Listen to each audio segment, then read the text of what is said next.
romantic poet. And apparently potential rapist. I read a poem last time I was here, but I didn't get to finish it. It's about a camping trip I went on with a very close friend of mine, and how a relationship between two men can blossom and evolve when you're forced together in close proximity. I wrote some thoughts and feelings down in this little book, so it doesn't scan particularly well, so bear with me. We spent the evening in our tent,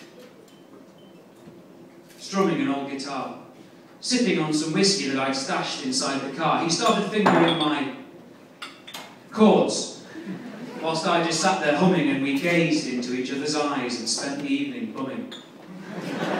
Around the leafy woodlands, and up the rocky pass to a place I knew where I could safely take him up the grassy slopes, and show him sights he'd likely never seen, and introduce him to my special place, where no other men had been. It was then the weather turned on us. It came, and it came hard.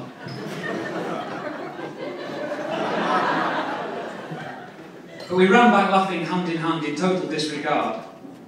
We travelled quite some distance, but we'd no idea how far, and when we reached our camping spot, my friend collapsed onto the car. I took him from the rear of the car to the front seat, where I undressed him, but I had to fight the urge to grab his meat, which he bought to have a barbecue, but now was surely spoiled, with our plans for gobbling sausages well and truly foiled. Cruel.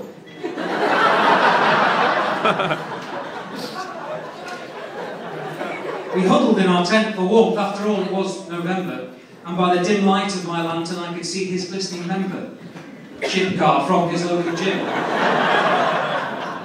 which contained a passport photograph that made me laugh at him. He threw an awful tantrum and he took me from behind. So I hid my face in pillows, for I thought he'd lost his mind. We fought for 20 minutes at a savage, brutal pace, but the conflict reached its climax when he came across my face. Book status.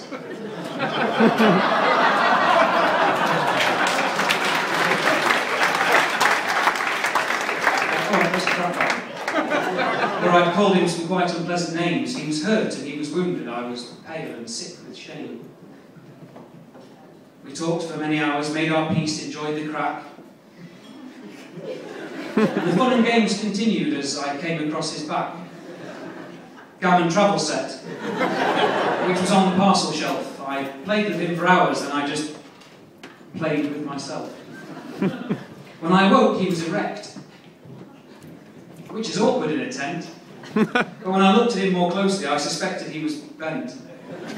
I couldn't help but notice that his hands were in my briefs, which I'd rather have been wearing than be manhandled by thieves. He was searching for the car keys because he wanted to head back, so I let him have an eyeful of the contents of my sack. Satchel.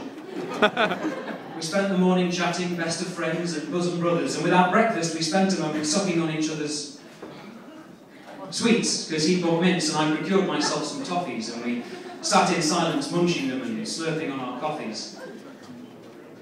I was the designated driver as we headed back down south, and he spent the trip in silence, because my cock was in his mouth.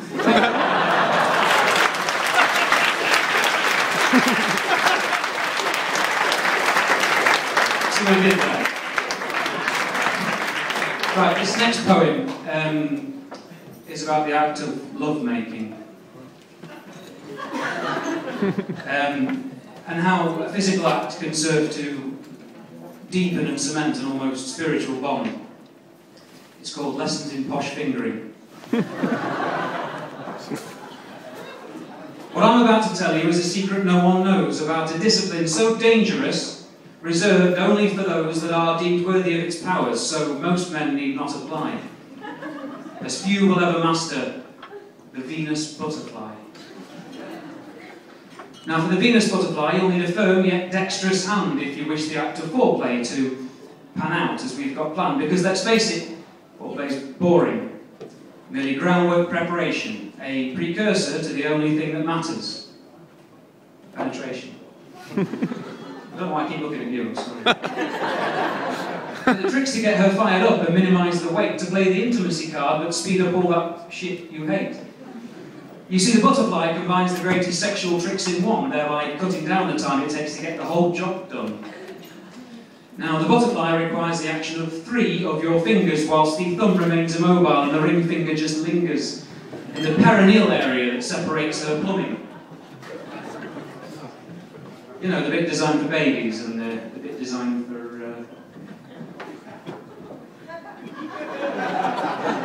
plumbing. The index and the middle finger play the greatest role as they replicate the phallus and have overall control of the pace and depth and rigour that your lady friend demands, with her enjoyment of this exercise entirely in your hands. It's got double meaning. So once your partner is aroused and starts to twitch and fidget, then it's time to introduce to the equation one more digit. Now the pinky, or the baby, digitus minimus manus, must be aimed at and in line with your respective lady's anus. And the one thing to remember, to ensure if all else fails, is before attempting such an act, I urge you, file your nails. Sense I've gone too far. For hell hath no fury, no dog a bite, no wasp a sting, like an unsuspecting woman meets a lacerated ring.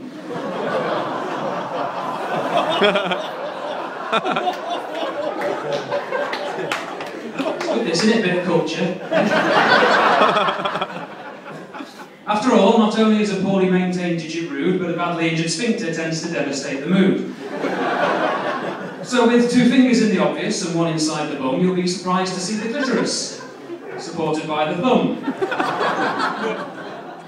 This is no mere accident, in fact it's by design, because the last stage of the act is where you really start to shine. You see, the Venus butterfly is not achieved with just your fingers. It requires a skillful master in the art of cunnilingus.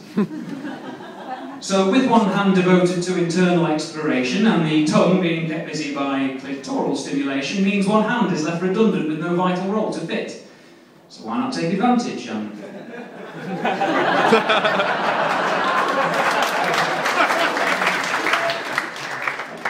Locate yourself a tit. Thus achieving 3 in 1 and saving valuable time and allowing you to bypass all the foreplay and to climb aboard your grateful lady. And believe me, she'll insist on fast-forwarding the foreplay from then onwards. Class dismissed. Thank you very kind. Thank you very much. Goodbye.